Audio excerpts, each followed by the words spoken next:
하나님을 찬양하는 은혜로운 찬송을 주님께서 기쁘게 받아주신 줄로 믿습니다. 오늘도 사랑하는 성도님들에게 하나님의 놀라우신 은총과 평안이 함께하여 주시기를 주님의 이름으로 축복합니다. 지난주에는 어려운 분들을 돕기 위해서 좀 그 행사 동참하느라고 서울에 있는 한 교회를 갔었는데요. 그런데 일제시대에 지어진 그 유서 깊은 교회의 별관 지하에 보니까 안식의 집이라는 이름의 납골당이 있었습니다.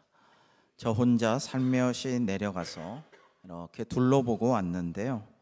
죽음의 삶, 장묘 문화, 여러 가지 생각들을 하게 되었습니다.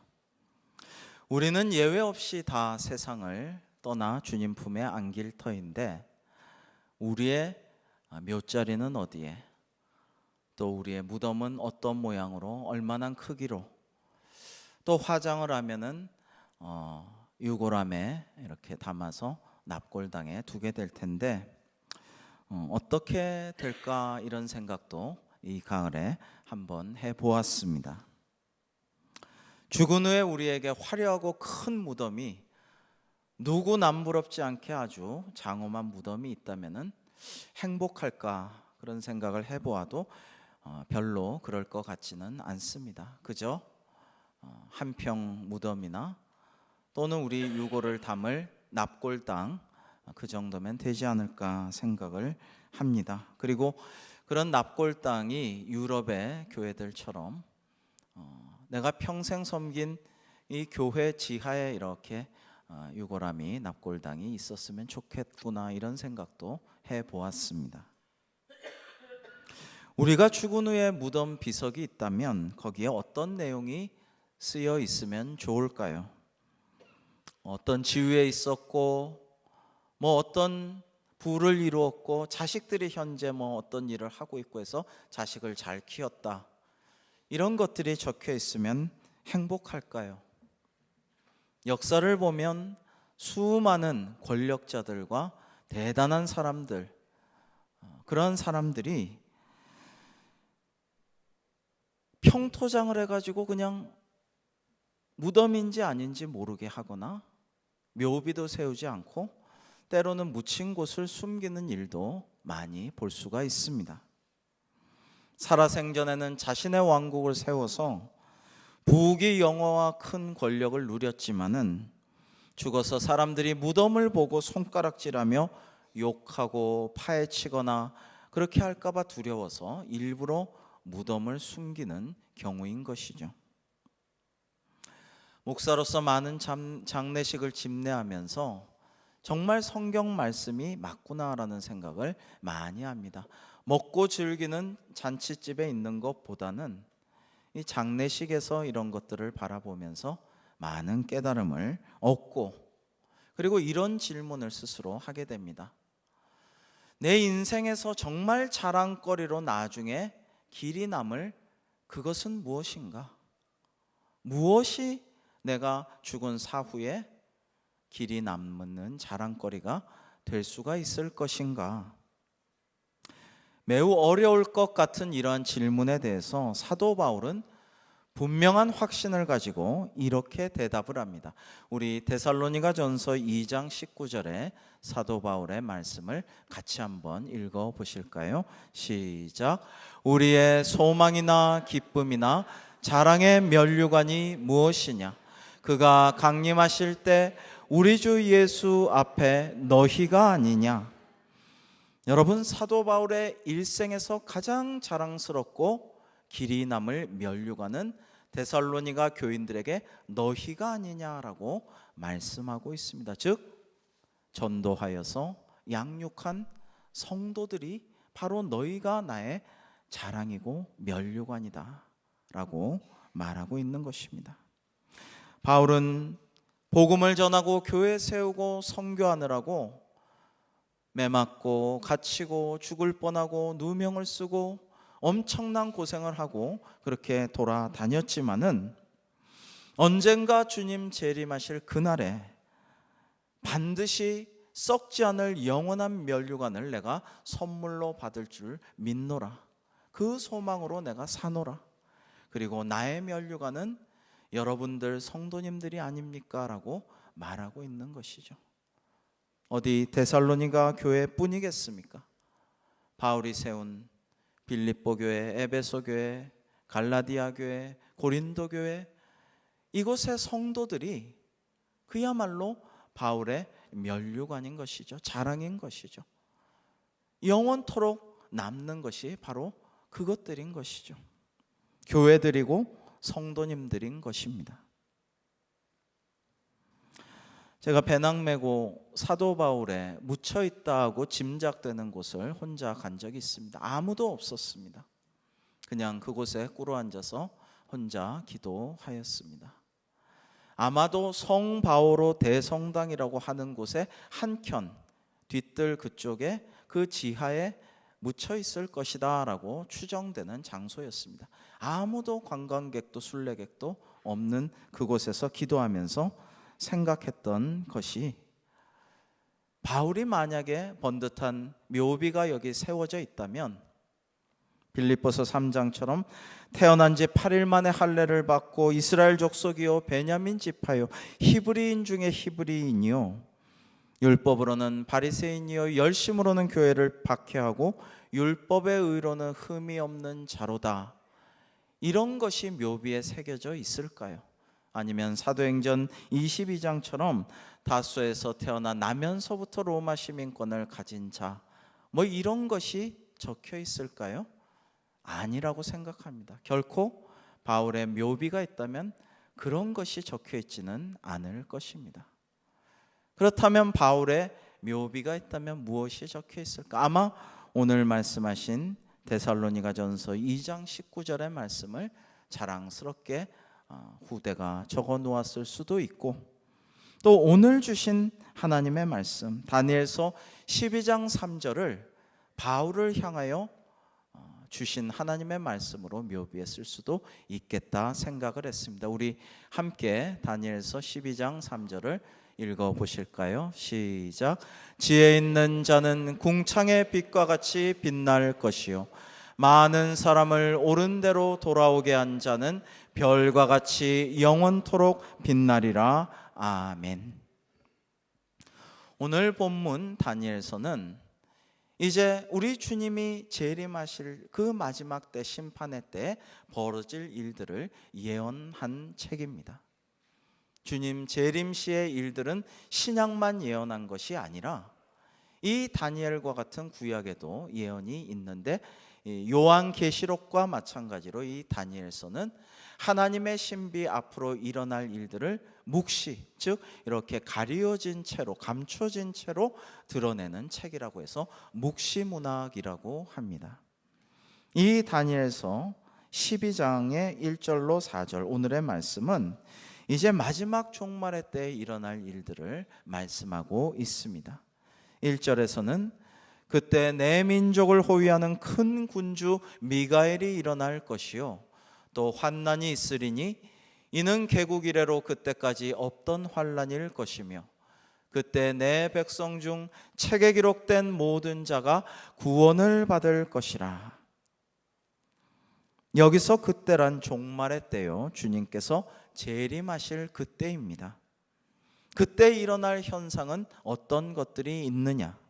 첫째, 내 민족을 호위하는 대군주 미가엘이 일어날 것이라고 말씀하셨습니다. 이것은 예수님께서 재림하셔서 이 땅에 다시 심판하러 오시기 전에 적그리스도 안티크라이스트가 나타나서 성도들을 핍박하는 7년 대환난이 일어나는 그 때가 오는데, 이때 하나님께서 천사장 미가엘을 보내셔서 하나님의 백성들을, 주님의 성도들을 잘 보호하여 주신다라는 것을 예언하신 대목입니다. 두 번째로는 환난이 있을 것을 말씀하십니다. 이것은 지금 말씀드린 적그리스도에 의한 7년 대환난인 것입니다. 세 번째로 이 환난의 때에 내 백성 중 무릇 책에 기록된 모든 자가 구원을 얻을 것이라고 말씀하십니다. 이 백성들은 구원받은 하나님의 백성들이요 책이란 그들의 이름이 기록된 생명책입니다. 요한계시록 13장에 이 생명책에 대한 말씀이 기록되어 있습니다.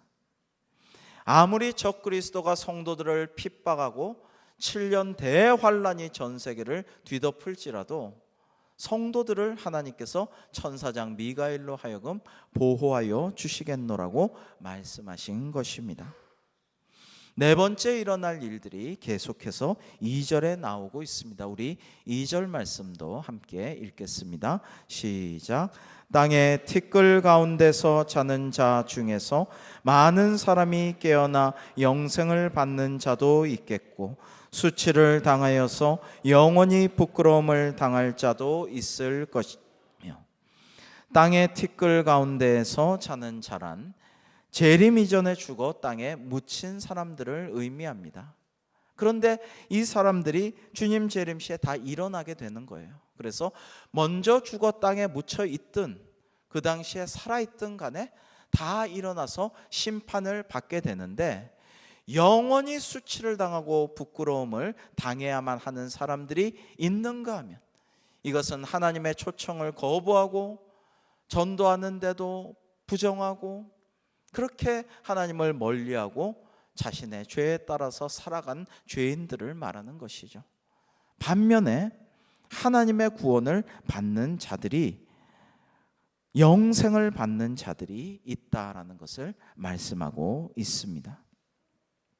요한계시록 5장, 고린도전서 15장, 계시록 20장에는 이와 같은 장면들이 기록되어 있습니다. 바로 이렇게 종말의 때 주님의 재림이 일어나고 산자든 죽은 자든 막론하고 모든 사람들이 한편으로는 영생을 얻고 천국에 가거나 한편으로는 죽어서 또 살아서 부끄러움을 당하고 수치를 면치 못하는 상황에 직면하게 될 그때에 참으로 중요한 일이 한 가지 일어난다라는 것입니다. 그것이 오늘 말씀 3절입니다. 우리 함께 읽겠습니다. 시작. 지혜 있는 자는 궁창의 빛과 같이 빛날 것이요 많은 사람을 옳은 대로 돌아오게 한 자는 별과 같이 영원토록 빛나리라. 아멘. 여기서 지혜 있는 자는요, 똑똑한 사람이 아니라 세상에서 시류에 따라서 잘 약바르게 행동하고 이리저리 잘 처신하고 이런 사람이 아니고요, 정말 하나님의 말씀에 순종하여서 10절에도 보면 오직 지혜 있는 자는 깨달으리라. 악한 자는 아무것도 깨닫지 못하되 오직 지혜 있는 자는 깨달으리라 말씀하셨는데, 하나님의 뜻을 깨닫고 준행하되 바로 다음 절에 나오는 말씀, 많은 사람을 옳은 대로 돌아오게 한 자와 동일한 사람이라는 것입니다. 지혜 있는 자는 궁창의 빛과 같이 빛날 것이라고 했습니다. 이 궁창의 빛이라는 것은 해빛, 달의 빛, 천국의 빛과 같이 빛나는 그 빛을 말씀하는 것이요, 그리고 별과 같이 영원토록 빛나리라라고 말씀하십니다. 여러분, 지혜 있는 자, 또 많은 사람을 옳은 대로 돌아오게 하는 자는 영원히 빛나는 천국의 하늘나라의 스타가 된다라는 것입니다. 여러분, 요즘에 전도하기가 참 힘든 때이지요. 참으로 교회의 이미지나 여러 가지 상황이 예전 같지 않지요. 그러나 우리는 때를 얻으나 못 얻으나 전도해야 하는 것입니다. 상황이 어떻든지 간에, 형편이 어떻든지 간에, 시대가 어떻든지 간에 전도하려고 힘쓰고 늘 기도하고 사람들을 구원하려고 노력해야 마땅합니다. 그렇게 애쓰는 자에게 하나님은 칭찬과 상급을 내려주실 줄로 믿습니다. 여러분, 3절에서 이러한 지혜 있는 자, 많은 사람을 옳은 대로 돌아오게 하는 자, 전도를 많이 해서 무생명을 구원한 자에게는 궁창의 빛과 같이 빛날 것이요 별과 같이 영원토록 빛나리라라고 하나님께서 확실한 약속을 주신 것입니다. 저 하늘의 별과 같이 진정한 하늘나라의 스타가 되어서 빛날 그 사람이 누구입니까? 이 세상에서 누가 뭐라든지 수단과 방법을 가리지 않고 엄청난 인기나 부를 이루어서 많은 사람들이 부러워하는 그 사람이 그렇게 될까요? 크나큰 권력과 지위를 누리면서 많은 사람이 반대하는 일도 강행하여 관철하고 법과 질서를 초월해서 자기가 하려고 하는 의지를 기어이 관철해내는 그런 사람들이 천국에서도 세상과 똑같이 인정받고 칭찬받고 상급을 누리고 별과 같이 빛나게 될까요? 아닙니다. 결코 그렇지 않습니다. 오히려 그런 사람은 하나님을 두려워하지 않고 하나님의 말씀을 깨닫지 못하고 순종하지 않았으므로 진정 지혜로운 사람이라고 말할 수 없는 것이죠. 하나님의 말씀과 뜻에 반하여 자기 마음대로 자행자재하였기에 결코 하늘의 상급과 하나님의 인정과 천국의 명예를 얻을 수 없을 것입니다. 주님께서는 회개하라 천국이 가까이 왔느니라 라고 마태복음 3장에서 또 마가복음에서도 회개하라 하나님의 나라가 가까이 왔느니라고 말씀하여 주셨습니다. 그러므로 우리는 잘못을 하면 뉘우치고 참회하고 잘못된 길에서 돌아서서 유턴해서 바른 길로 옳은 길로 하나님이 선하다고 인정하시는 길로 방향 전환을 해서 나아가야 마땅한데 그렇게 하지 않고 회개하지 않고 눈앞의 유익만을 끝까지 쫓는 사람은 주님께서 인정하시지 않고 상을 주시지도 않을 것입니다. 성경은 우리에게 말씀하십니다. 인류의 역사는 끊임없이 사랑의 하나님이 인간을 초대하시고 죄인된 인간은 끊임없이 그것을 거부하는 기록임을 말입니다. 에덴 동산에 처음부터 아담과 하와가 원죄를 짓고 나서 하나님께서 너희가 어디 있느냐 간절하게 바라보시면서 불러주셨지만 그들은 부끄러워하며 무화과 나무 숲으로 도망갔습니다. 선지자 이사야는 하나님의 초청장의 간절한 내용을 이와 같이 소개하고 있습니다. 이사야서 1장 18절로 20절입니다. 여호와께서 말씀하시되 오라 우리가 서로 변론하자. 너희의 죄가 주홍 같을지라도 눈과 같이 희어질 것이요 진홍같이 붉을지라도 양털같이 희게 되리라. 너희가 즐겨 순종하면 땅의 아름다운 소산을 먹을 것이요 너희가 거절하여 배반하면 칼에 삼켜지리라. 여호와의 입의 말씀이니라.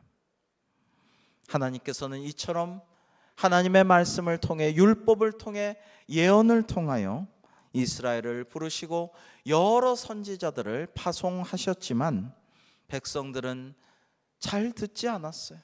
그리고 선지자들을 돌로 쳐서 죽이기까지 하였습니다.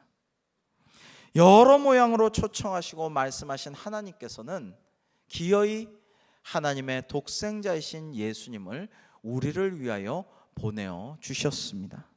그리고 말씀하시게 하였습니다. 여러분, 저는 누가복음 14장 16절로 24절에 하나님께서 예수님을 통하여 하신 그 말씀이 우리를 향하신 하나님의 간곡한 초청장이라고 생각이 됩니다. 우리 누가복음 14장 16절로 24절을 교독하시겠습니다. 이르시되 어떤 사람이 큰 잔치를 베풀고 많은 사람을 청하였더니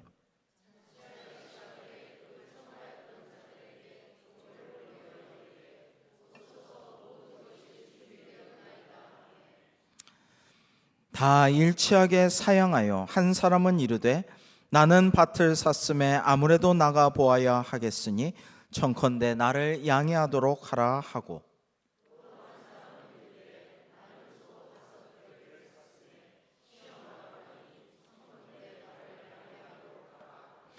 또 한 사람은 이르되 나는 장가 들었으니 그러므로 가지 못하겠노라 하는지라.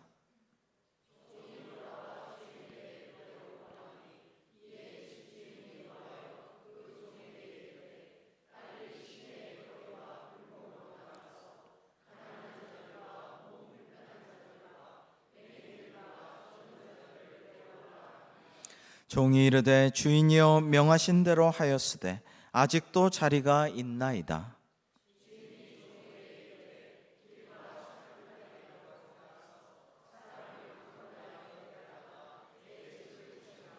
내가 너희에게 말하노니 전에 청하였던 그 사람들은 하나도 내 잔치를 맛보지 못하리라 하였다 하시니라. 아멘. 우리를 사랑하사 구원하시려고 죄인된 우리를 하나님은 끊임없이 초대하셨지만은 죄인된 인간은 계속해서 거절해 왔음을 예수님께서는 이렇게 비유로 말씀해 주신 것입니다. 어떤 사람이 큰 잔치를 배설하고 많은 사람을 청했는데 각기 핑계를 대고 아무도 오지 않았습니다. 그러나 그 잔치를 배설한 사람은 많은 사람들이 좀 부족해 보여도, 좀 장애가 있어도, 아파 보여도, 가난하고 참 어려운 사람 같아도 다 불러 모아서 내가 이 배설한 잔치에 가득 채우라라고 말씀하고 계신 것입니다. 예수님께서는 하나님의 초청장으로 몸소 이 땅에 오셨습니다. 십자가에서 흘리신 그 보혈로 하나님의 사랑의 초대장을 몸소 쓰셨습니다. 그리고 우리에게 전해 주셨습니다. 그러나 오늘도 사람들은 하나님의 그 간곡한 초청장을 받고서도 여러 가지로 거절하고 있습니다. 주일날 부동산 매매 계약해야 돼요. 공장 시험 가동 있어요. 여러 가지 가정과 동호회 행사 바빠요. 오늘도 일 나가야 돼요. 여행 가야 돼요. 여러 가지로 행사를 핑계 대어서 응하지 않고 있습니다.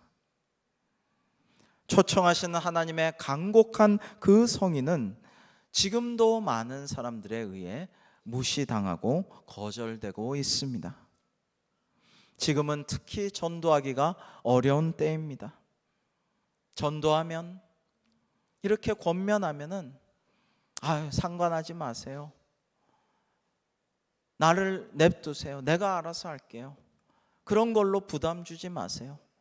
이런 말들을 요즘에 자식들도, 손주들도, 친구들도 많이 하고 있는 때입니다. 그러나 어쩌면 지금은 시간이 없습니다. 내 가족과 사랑하는 나의 친구, 옛 동료와 그리고 함께 사는 내 이웃의 생명을, 그 영혼을 구원할 골든타임이 얼마 남지 않았는지도 정말 모릅니다. 4절에는 계속해서 하나님께서 이 계시의 말씀을 기록하게 시킨 이유가 나오는데요, 우리 함께 읽겠습니다. 시작. 다니엘아, 마지막 때까지 이 말을 간수하고 이 글을 봉함하라. 많은 사람이 빨리 왕래하며 지식이 더하리라. 아멘.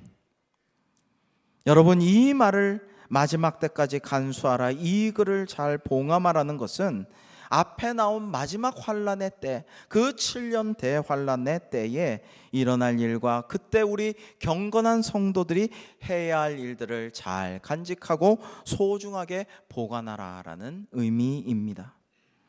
많은 사람이 빨리 왕래하며 지식이 더할 것이기 때문입니다. 여러분, 인류 역사에 이렇게 지구촌 사회가 되어가지고 온 세계가 이웃집 마실 가듯이 왕래하는 때가 없었죠. 중국은 곧 그 큰 대륙이 3시간권에 모든 고속철이나 항공권을 동원해서 3시간이면 모든 대륙에 여기서 저기로 왔다 가는 시대가 곧 도래한다고 이야기하고 있습니다. 너무나도 빨리 왕래하는 시대가 되었고요.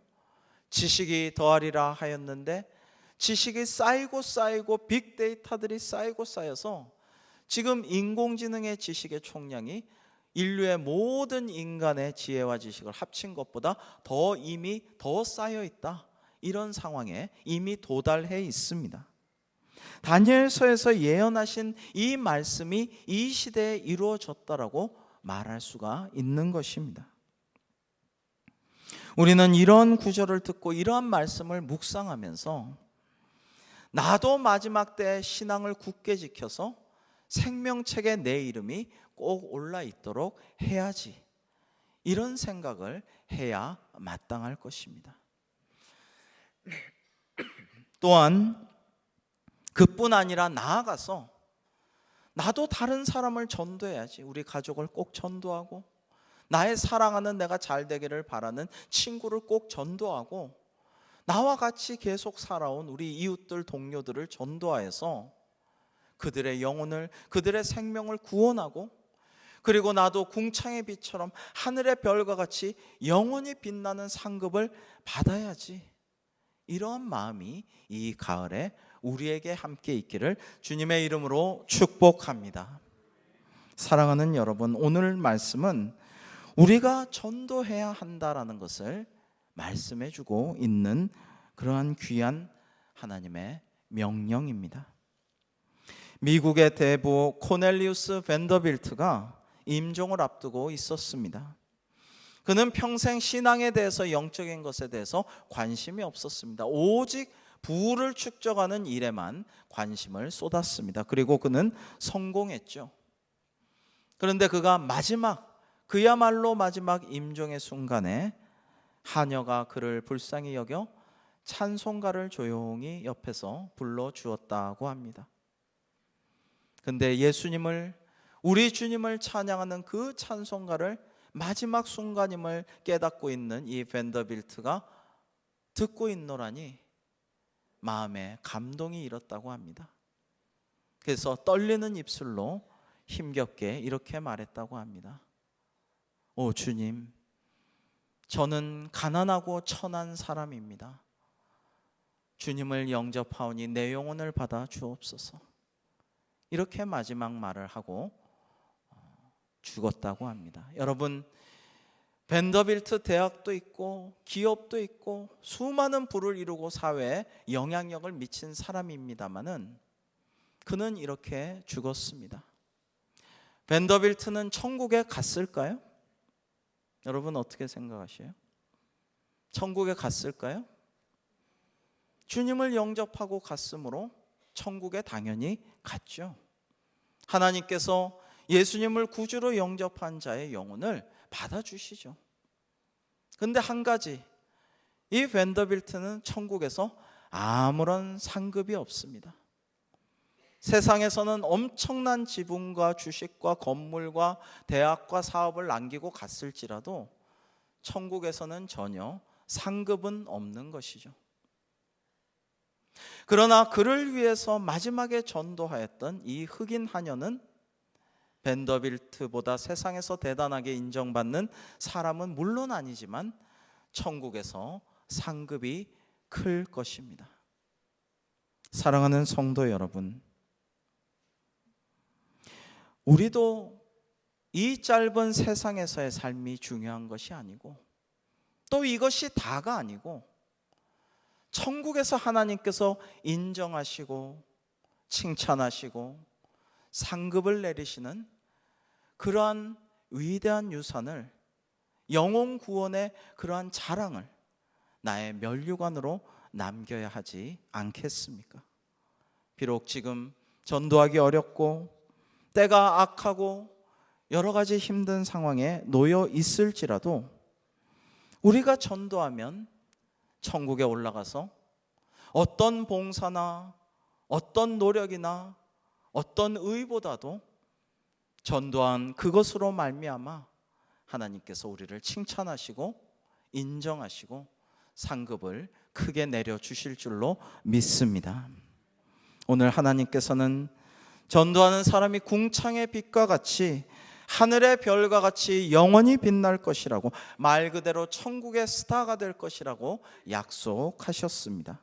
사랑하는 여러분, 이 가을에 한 영혼을 구원하는 일에 기도를 쉬지 말고 섬기고 힘써서 천국에서 가장 큰 상급과 영원히 별과 같이 빛나는 영광을 누리는 우리 모두가 될 수 있기를 주님의 이름으로 축원합니다. 기도하시겠습니다.